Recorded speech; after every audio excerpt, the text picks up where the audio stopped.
प्रिय विद्यार्थियों, इस कक्षा में आपका स्वागत है और आज हम बात करेंगे अलंकार की। अलंकार किसे कहते हैं, अलंकार का काव्य महत्व क्या है और कुछ प्रमुख अलंकार, उनकी परिभाषा, लक्षण और उदाहरण जो बीए पार्ट फर्स्ट में पाठ्यक्रम में हैं। अलंकार काव्य के शोभाकारक धर्म हैं। ऐसा कहा जाता है कि अलंकारों से काव्य की शोभा बढ़ती है। अलंकारों को काव्य का अस्थायी धर्म कहा जाता है। अस्थायी धर्म इसलिए कहा जाता है क्योंकि अगर कविता में अलंकार ना हो और गुणों से युक्त कविता हो, दोष रहित कविता हो, तो वह अलंकार के बिना भी कविता हो सकती है। कहने का तात्पर्य यह है कि वह काव्य रचना जिसमें गुण हो, दोष रहित वो हो, वह अलंकार विहीन होते हुए भी कविता रहेगी। अर्थात अलंकारों की आवश्यकता नहीं है, इसलिए अलंकार उसके अस्थायी धर्म नहीं है। ऐसा नहीं है कि बिना अलंकारों के काम ही नहीं चलेगा। जिस प्रकार कोई स्त्री बिना आभूषणों के भी स्त्री हो सकती है, उसके स्त्रीत्व पर या नारीत्व पर कोई खतरा या आंच नहीं होती, वह नारी तो रहेगी ही, भले ही उसने आभूषण धारण कर रखे हो अथवा नहीं कर रखे हो। अगर उसने आभूषण धारण कर रखे हैं तो उसका सौंदर्य बढ़ जाएगा,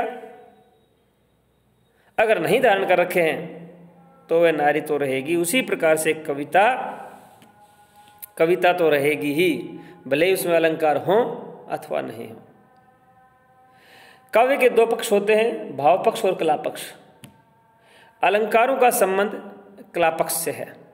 काव्य का जो कला पक्ष होता है, अर्थात सजाने का जो काम करते हैं कविता को, कविता में मूल तो होते हैं शब्द, लेकिन उन शब्दों को सजाने का जो कर्म है, कार्य है, वो है अलंकारों का। कुछ आचार्य अलंकारों को काव्य की आत्मा मानते हैं, जिनमें संस्कृत के प्राचीन आचार्य भाम है, दंडी। हिंदी में भी केशवदास ने अलंकारों को काव्य की आत्मा माना है और केशवदास तो यहाँ तक कह जाते हैं, यद्यपि सुजाति सुलक्षणी सरल सरस सुव्रत भूषण बिना न विराजई कविता वनिता मित। ये कविता और स्त्री आभूषणों के बिना शोभा नहीं देती। जिस प्रकार कोई स्त्री आभूषणों से सुंदरता उसकी बढ़ जाती है और सुंदर लगती है, उसी प्रकार कविता जो है वो अलंकार होने पर ही कविता बन पाती है। अलंकार विहीन रचना कविता नहीं होती, शोभा ही नहीं देती। ये भूषण कहते हैं केशवदास, लेकिन ऐसा संभवतः नहीं है। अलंकारों के दो प्रकार होते हैं, शब्दालंकार और अर्थालंकार। या यूं कह सकते हैं अलंकारों के दो भेद हैं, शब्दालंकार और अर्थालंकार। शब्दालंकार जहां उक्ति में चमत्कार शब्दों पर आश्रित हो, जहां कथन में चमत्कार शब्दाश्रित हो, वह शब्दालंकार है। अर्थात अगर किसी कथन में या किसी वाक्य में या किसी पंक्ति में उन शब्दों को हटा दिया जाए तो वैसा चमत्कार या सौंदर्य नहीं रहता जैसा कि उस शब्द के होने पर है। ऐसी स्थिति में उसे हम कहेंगे शब्दालंकार। जैसे रहीमन पानी राखिए बिन पानी सब सून, पानी गए न उबरे मोती मानुष चून। यह पानी शब्द में चमत्कार है। अगर पानी के स्थान पर उसका पर्याय जल रख दिया जाए, नीर रख दिया जाए, तोय रख दिया जाए, तो वह सौंदर्य खत्म हो जाएगा। क्योंकि पानी शब्द के तीन अर्थ निकलते हैं संदर्भ से। मोती के संदर्भ में चमक, मनुष्य के संदर्भ में इज्जत और चून के संदर्भ में जल। यहाँ पानी शब्द के कारण चमत्कार है, इसलिए यह कहलाएगा शब्दालंकार। एक और उदाहरण देखिए आप, कनक कनकते सोगुनी मादकता अधिका। यहाँ कनक शब्द के अंदर चमत्कार है। अगर कनक शब्द के स्थान पे उसका दूसरा पर्याय रख दें सोना या स्वर्ण, तो सौंदर्य नहीं रहेगा।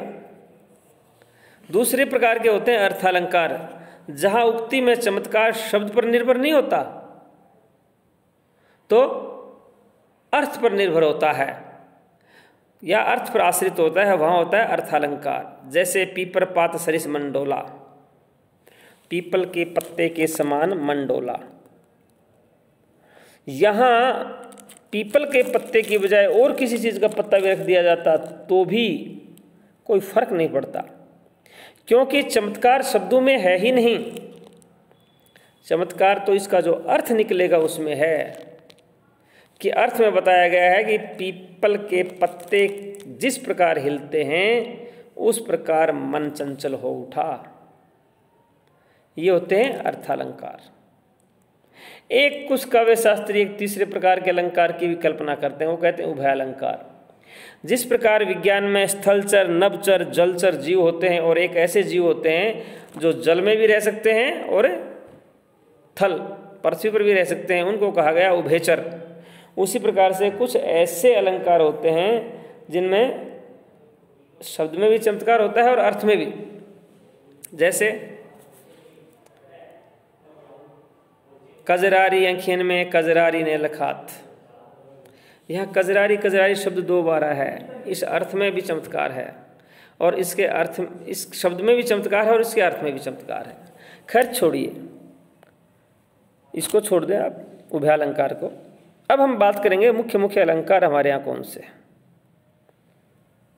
सबसे पहला अलंकार है अनुप्रास। जिस काव्य रचना में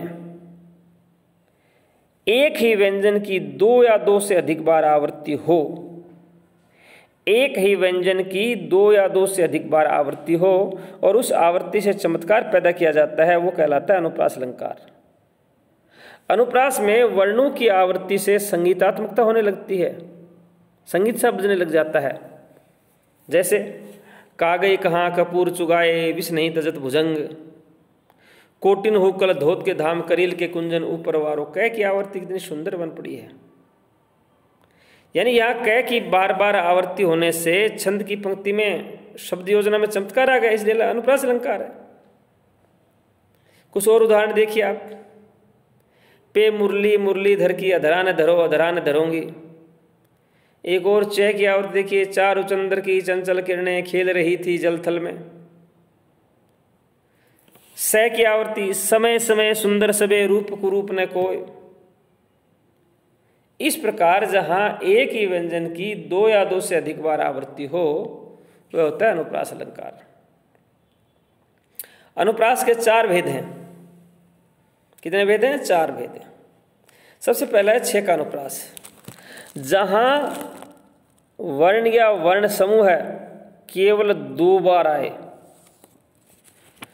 जहां वर्ण या वर्ण समूह है केवल 2 बार आए, वहां 6 का अनुप्रास होता है। जैसे मोहनी मूरत सांवरी सूरत, नैना बने विशाल। यहाँ मैं की भी 2 बार आवृत्ति है, स की भी 2 बार आवृत्ति है और बै की भी। मोहनी मूरत सांवरी सूरत, नैना बने विशाल। दूसरा होता है वृत्यानुप्रास। जहां वर्ण अथवा वर्ण समूह 3 या उससे अधिक बार आए, 3 बार आए या उससे अधिक बार आए, 3 से अधिक बार कितनी बार भी हो सकता है, वहां वृत्यानुप्रास होगा। जैसे भव्य भाव में भयानक भावना भरना नहीं। यहां भय की आवृत्ति देखिए आप, 5 बार आई है। भव्य भाव में भयानक भावना भरना नहीं। तीसरा है वृत्यानुप्रास। जब वर्ण समूह है एक ही स्थान से उच्चारित होने वाले एक साथ बहुत सारे हों, वो कहलाएगा श्रुत्यानुप्रास। जब एक स्थान से, यानी वर्णों का जब वर्गीकरण किया गया है तो उसके स्थान निर्धारित किए गए हैं, कंठ से, तालु से, मूर्धा से, वर्तस से, दांत से, होठ से। तो जहाँ एक स्थान से उच्चारित होने वाले बहुत से वर्णों का प्रयोग किया जाए वो होता है श्रुत्यानुप्रास। जैसे तुलसीदास निसत निस दिन देखत तुमरी निठुराई। यहाँ दंत्य वर्ण सबसे ज़्यादा आते हैं, तय वर्ग के, तो ये कहलाएगा श्रुत्यानुप्रास। एक स्थान से उच्चारित होने वाले वर्ण बार बार आए हैं या एक से अधिक बार आए। और अंतिम चौथा भेद है इसका अंत्यानुप्रास। जब 2 या 2 से अधिक शब्दों या वाक्यों का प्रयोग छंद के अंत में हो, या ये कह सकते हैं कि अंतिम 2 स्वरों की आवृत्ति हो। जहां अंतिम 2 स्वरों की आवृत्ति हो वो होता है अंत्यानुप्रास। जैसे तज प्राणों का मोह आओ सब मिलकर गाएं, तज प्राणों का मोह आज सब मिलकर आओ, मातृभूमि के लिए बंधुवर अलख जगाओ। इसमें अंतिम जो है आओ और जगाओ, जगाओ में गाओ, आओ आओ, ये है अंत्यानुप्रास। इस प्रकार अनुप्रास के 4 भेद हुए। अगला अलंकार है श्लेष। जहां शब्द एक ही बार आए किंतु 2 या 2 से अधिक अर्थों का सूचक हो, वहां श्लेष अलंकार होता है। शब्द एक ही बार आएगा लेकिन संदर्भ अथवा प्रसंग से 2 या 2 से अधिक अर्थों का बोध कराएगा। एक शब्द में होत है बहुअर्थन को ज्ञान, श्लेष कहत है ताहि सो भूषण सकल सुजान। कवि भूषण ने कहा है कि जहाँ एक शब्द में कई अर्थों का ज्ञान होता है उसको श्लेष कहा जाता है। श्लेष के 2 भेद हैं, शब्द श्लेष और अर्थ श्लेष। पहले देखिए आप शब्द श्लेष, ये ठीक वैसे ही जैसे शब्दालंकार और अर्थालंकार। शब्द श्लेष वहाँ होता है जहाँ शब्द में चमत्कार व्यंजित हो या सौंदर्य शब्द पर निर्भर हो, अर्थात एक शब्द जो होता है उसकी एक से अधिक अर्थ निकलते हैं। जैसे को घटी चिर जीवो जोरी जुरे क्यों न सने गंभीर, को घटी वर्ष भानुजा वे हलदर के वीर। यहाँ वर्ष भानुजा और हलदर जो शब्द हैं इनके कारण शब्द श्लेष है। इन दोनों के 2 अर्थ निकलते हैं। वर्ष भानुजा वर्ष भान की जाई हुई अर्थात राधा, और वर्ष भानुजा वृषभ बैल की अनुजा छोटी बहन गाय। इसी प्रकार से हलदर के भी 2 अर्थ हैं। हलदर हल को धारण करने वाले बलराम और हल खींचने वाले बैल। शब्द श्लेष कुछ और उदाहरण देखिए। रहीमन पानी राखिए बिन पानी सब सून, पानी गए न उबरे मोती मानो सून। यहाँ पानी शब्द जो है उसके प्रसंग से 3 अर्थ निकलते हैं। इसी प्रकार से चरण धरत शंका करत भावत नींद न सोर, सुवर्ण को ढूंढत फिरे कवि कामी अरुचोर। यहाँ सुवर्ण के 3 अर्थ हैं, व्यभिचारी अथवा कामी पुरुष के अर्थ में, कवि के अर्थ में और चोर के अर्थ में। इस प्रकार जहाँ शब्द में चमत्कार हो, एक ही शब्द के 2 या 2 से अधिक अर्थ निकले, वो होता है शब्द श्लेष। दूसरा श्लेष का भेद है अर्थ श्लेष। जहाँ एक ही अर्थ 2 स्थानों पर प्रयोग में लाया जाता है, एक अर्थ का प्रयोग 2 स्थानों पर किया जाएगा, वहाँ श्लेष होता है। जैसे या अनुरागी चित्त की गति सुमझे ना कोई, ज्यों ज्यों बूढ़े श्याम रंग त्यों त्यों उजलू होय। यहाँ श्याम रंग और उजलू, इन दोनों की वजह से अर्थ में चमत्कार है। यहाँ श्याम रंग के 2 अर्थ हैं, श्री कृष्ण और काला रंग। ये दोनों उजलू पर निर्भर हैं कि ये जो अनुराग चित्त है इसकी गति को कोई नहीं समझ सकता। ज्यों ज्यों बूढ़े श्याम रंग, कि ज्यों ज्यों श्री कृष्ण के रंग में या भक्ति में डूबता जाता है त्यों त्यों उजलू ऊपर उठता जाता है। और दूसरा, ज्यों ज्यों बूढ़े श्याम रंग की कोई वस्तु जिस प्रकार काले रंग में डूबती जाती है वह उतनी उज्जवल होती जाती है। देखने में या सुनने में विरोधाभास लगता है, विरोधाभास अलंकार भी इसमें है, लेकिन ये सत्य है कि काले रंग में डूबने वाली वस्तु अंततः उजली होती जाती है, क्योंकि वह बाकी के जो दाग धब्बे हैं वो सारे का सारे काले रंग में मिल जाते हैं। एक और उदाहरण देखिए अर्थश्लेष का। नर की अरु नल नीर की गति एक कर जोई, जे तो नीचो हुए चले ते तो ऊंचो होए। मनुष्य और नल का जल दोनों की एक गति बताई गई है। जो जितना, देखिए यहाँ नीचो हो तो हवे चले, इसके 2 अर्थ हैं। जो जितना नीचा अर्थात पानी, नल का पानी धरातल से जितना नीचे जाता है उतना ही ऊपर उठ जाता है। उसी प्रकार मनुष्य जितना विनम्र होता जाता है उतना ही वह दूसरों की नजरों में ऊपर उठता जाता है। बिहारी सतसई का पहला दोहा अर्थश्लेष का बड़ा सुंदर उदाहरण है। मेरी भव बाधा हरो राधा नागरी सोय, जा तन की झाई परे श्याम हरित दुति होय। इसमें प्रसंग से 3 अर्थ निकलते हैं। ये है अर्थश्लेष। बाकी कल। धन्यवाद।